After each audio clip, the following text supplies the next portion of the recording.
Welcome back to the History Fix.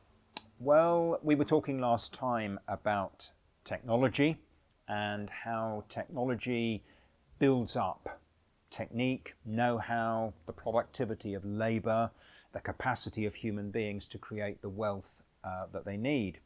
And it generates surpluses and a steadily growing surplus as well. And I said I was going to try and connect that with empire.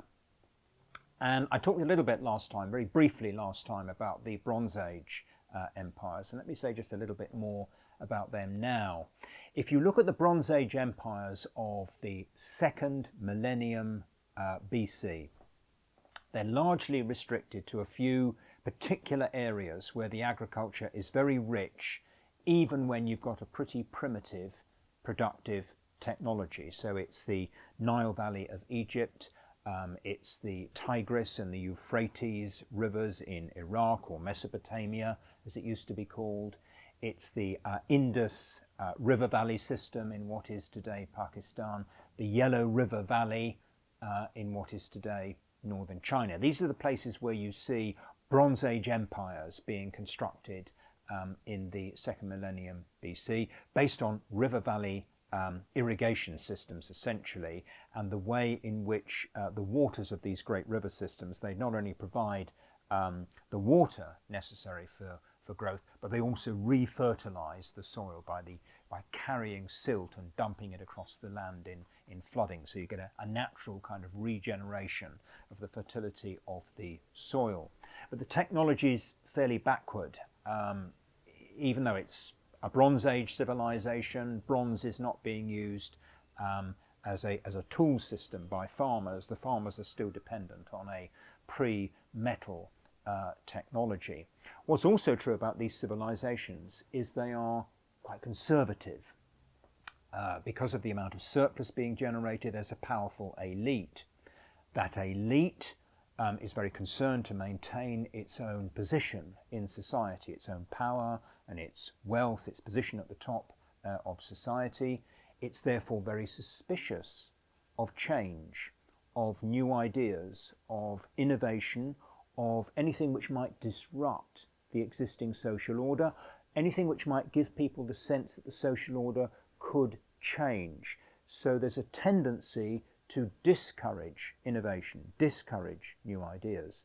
What's also true is that insofar as there's a surplus available, it tends to get invested not in the further development of farms, the further development of technique. It tends to get wasted. Wasted in the form of great monuments, wasted in the form of the luxuries which are being consumed by the elite, and in particular wasted in the form of warfare, invested in armaments, invested in weaponry, invested in going to war against rivals, against the enemies into whose territory you're seeking to expand, possibly, or at least from whom you're seeking to defend yourself. So the Bronze Age elites of the second millennium BC tended to be fairly conservative.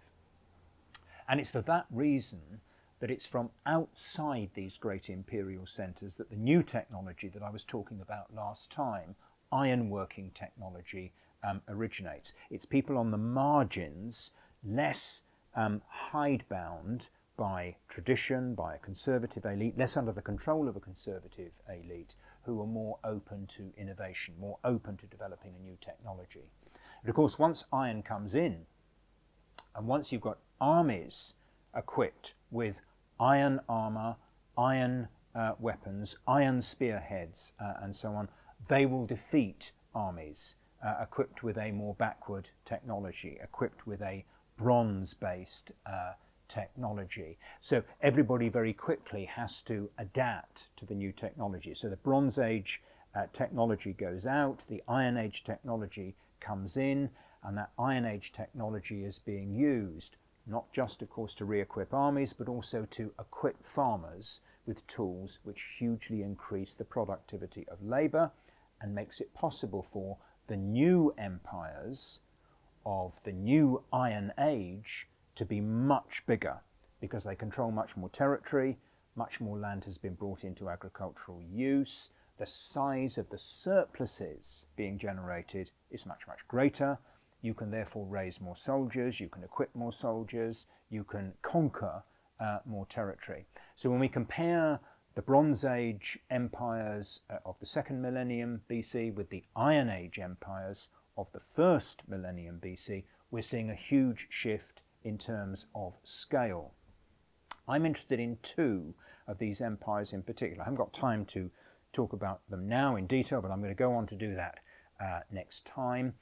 I want to focus first of all on the Persian Empire, which at the time when it reached the peak of its expansion in the 6th century BC, it was the biggest empire in the world, spanning the whole of the Middle East and much of Central Asia. I want to look at the Persian Empire, and then after that I'm going to look in detail at the Roman Empire, possibly the greatest empire of antiquity altogether. But the key point I want to stress at this point is how absolutely central that ironworking technology was, that Iron Age industrial revolution, if you like, was in creating the base of increased surpluses, increased resources that made this kind of scaling up to the creation of a kind of super empire in the first century millennium, how central that Iron Age revolution was.